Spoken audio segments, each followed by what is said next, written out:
Hello my dear students, कैसे हैं। आशा करता हूँ आप बिल्कुल ठीक होंगे और आपकी एजुकेशन जो है बहुत अच्छी चल रही होगी। आपने स्टार्ट कर दिया होगा, अपने फ्यूचर में जो आपको प्राप्त करना है वो आपने शुरुआत कर दी होगी। तो हम आपको लगातार बता रहे हैं फिजिक्स का जो मैटर है, जो मैं करा रहा हूँ वही पेपर में आएगा, उससे कुछ भी फालतू नहीं आने का है।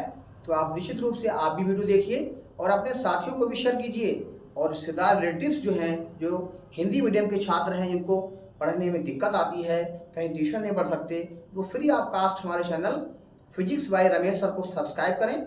सर्च करें पहले, इसके बाद सब्सक्राइब करें और बेल आइकन दबा के ऑल पर जो है क्लिक कर दें, ताकि सारी वीडियो लगातार मिलती रहे। तो आगे हम शुरू करते हैं। कल हमने आपको बताया था जो अवतल दर्पण है, अवतल दर्पण से प्रतिबिंब का बनना हम आपको बता रहे हैं। उसमें से दो स्टेज हमने आपको बता दी थी। कौन सी? पहली स्टेज थी कि यदि वस्तु अनंत पर रखी है तो उसका प्रतिबिंब कहाँ बनेगा। दूसरी जो है, अनंत और वक्रता केंद्र के बीच में वस्तु रखी है तो उसका प्रतिबिंब कहाँ बनेगा। ये दोनों स्टेज हमने आपको बता दी। अब क्या करेंगे, अब आगे बात करते हैं। अब वस्तु को आगे खिसका कर रखते हैं, कहाँ पर? वक्रता केंद्र पर। तो देखिए कैसे बनता है।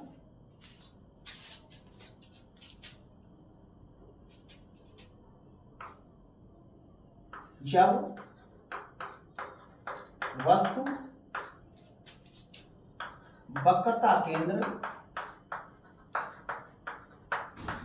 C पर रखी है। देखिए सबसे पहले क्या करते हैं, मैंने आप बताया था आपके लिए कि आप अपनी कॉपी की लाइन के ऊपर एक लाइन खींचेंगे बिना नाप के, उस पर एक बिंदु C रख लेंगे कहीं। ठीक है, रख लिया आप। अब यहाँ पर अपने प्रकार में 6 सेंटीमीटर स्केल से नाप करके एक ऐसे चाप लगा देंगे इस तरह से। अगर 4 लाइनें ऊपर है तो 4 ही नीचे होना चाहिए, क्योंकि ये जो बिंदु है आपका ध्रुव P, ये बिल्कुल मध्य में होता है। इसके पीछे अगर हम ये पॉलिश कर दें, कलाई कर दें, तो क्या होगा, ये आपका अवतल दर्पण बन जाता है। और इन दोनों के बीच में जो बिंदु होता है, बिल्कुल बीच में, वो आपका फोकस बिंदु होता है या मुख्य फोकस इसे कहते हैं। तो हमने क्या कहा, वस्तु कहाँ रखी है? वक्रता केंद्र पर। यहाँ हम रख देंगे बिल्कुल सीधा करके। ठीक है, ये भी वस्तु हमने रख दी। वस्तु से बहुत सारी किरणें चलती हैं, इनमें हम 2-3 किरणें दिखाते हैं। कुछ किरणें ऐसी होंगी जो मुख्य अक्ष की क्या है, समांतर चलती है। तो क्या होगा, ये समांतर चल रही है। और समांतर आने वाली किरण क्या होता है, जब दर्पण पर टकराती है तो मुख्य फोकस से होकर के जाएगी। कहाँ से जाएगी? मुख्य फोकस से होकर चली जाती है। ठीक, फिर क्या होगा, कुछ किरणें ऐसी भी होंगी जो फोकस से होकर के जाएंगी। देख लीजिए,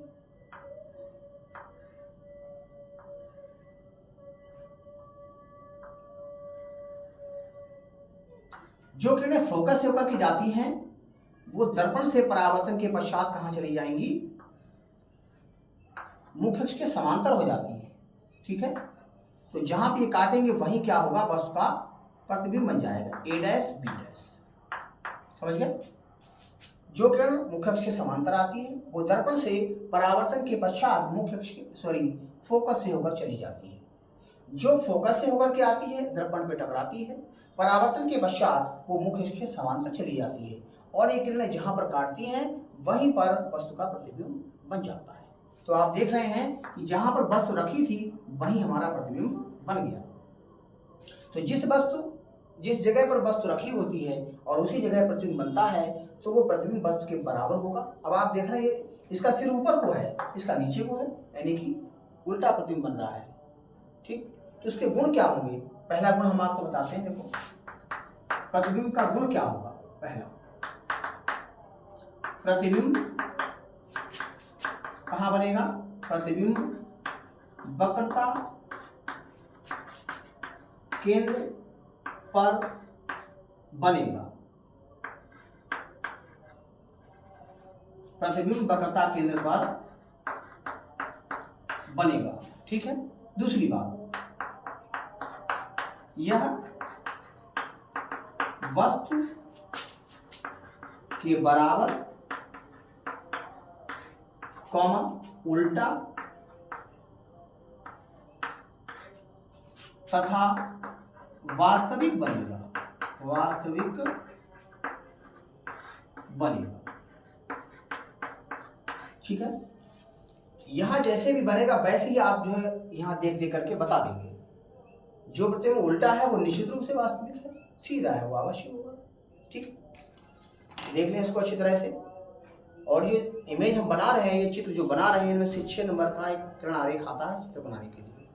तो आप लोग उसको इग्नोर ना करें, अच्छी तरह से इसको स्क्रीनशॉट ले लें। आगे बात करते हैं। अब वस्तु क्या है, यहाँ से उठा के सी और एफ के बीच में यहाँ रखेंगे हम, दर्पण के साथ, और वस्तु बढ़ती चली जा रही है।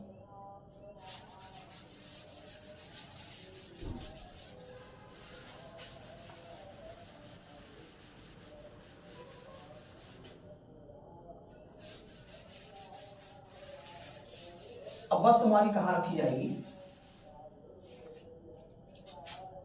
ये नंबर आपका हो गया 4। जब वस्तु वक्रता केंद्र C तथा फोकस F के बीच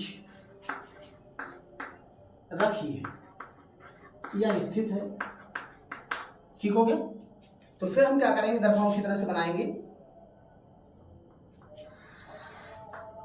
एक हमने बिना नाप की रेखा खींच ली, उस पर सी बन रख लिया, फिर 6 सेंटीमीटर का या 5 सेंटीमीटर का एक चाप लगा लिया। इसके पीछे हम क्या करेंगे, इस तरह कलई कर देंगे, तो ये हमारा अवतल दर्पण बन जाता है। इसका ये ध्रुव हो गया, इन दोनों के बीच में एक फोकस होता है F। ठीक, वस्तु कहाँ रखनी है हमें, C और F के बीच में, यहाँ रख दीजिए बिल्कुल सीधी वस्तु। इसका नाम AB हो गया। अब इससे भी एक किरण ऐसी होगी जो मुख्य अक्ष से समांतर चलती है। बहुत सारी किरणें होती हैं, एक दिखा देते हैं। और समांतर वाली कहाँ से जाएगी, फोकस से, फोकस से चली जाएगी। और कुछ किरणें ऐसी भी होंगी, क्या होंगी, जो इसके मुख्य फोकस से होकर के जाएंगी। मुख्य फोकस, कभी कभी ये होता है किरण जब हम पास करते हैं तो दर्पण छोटा पड़ जाता है, तो आप दोनों तरफ बढ़ा सकते हैं। इस कारण जरूरी नहीं 4 है तो 4 ही करें, 5, जितनी जरूरत पड़े उतना इसको हम बढ़ा सकते हैं, लेकिन दोनों साइड में बराबर होना चाहिए। अब ये फोकस से जो आई है वो कैसी हो जाएगी, इसके समांतर हो जाएगी मुख्य अक्ष की। देखो ये समांतर हो गई। समांतर होने के बाद जहां पे काटेगी, देखो ये वस्तु का प्रतिबिंब वहां बन जाएगा। ये आपका A डैश हो गया, या आपका B डैश हो गया। अब आप देख रहे हैं यहाँ पर जो वस्तु रखी वो छोटी है, प्रतिबिंब बड़ा है। वस्तु का सिर ऊपर को, इसका सिर नीचे को, यानी उल्टा बन रहा है। कहाँ बन रहा है, C और अनंत के बीच में। तो देख करके यही बताना हमें कि प्रतिबिंब क्या होगा, प्रतिबिंब C और अनंत के बीच बनेगा। दूसरा, यह वस्तु से बड़ा, उल्टा तथा वास्तविक बनेगा। ये चीज कंडीशन है इसकी, गुण में लिख सकते हैं आप। नंबर 1, प्रतिबिंब कहाँ बनेगा, अनंत तथा वक्रता केंद्र C के बीच बनेगा। दूसरी बात, ये कैसा होगा, ये है वस्तु से बड़ा, वस्तु से बड़ा, कॉमा, उल्टा और वास्तविक बनेगा। ठीक है, इसको आप देख लें अच्छी तरह से, बहुत आसान है। तो डियर स्टूडेंट्स, आज के लिए इतना ही काफी।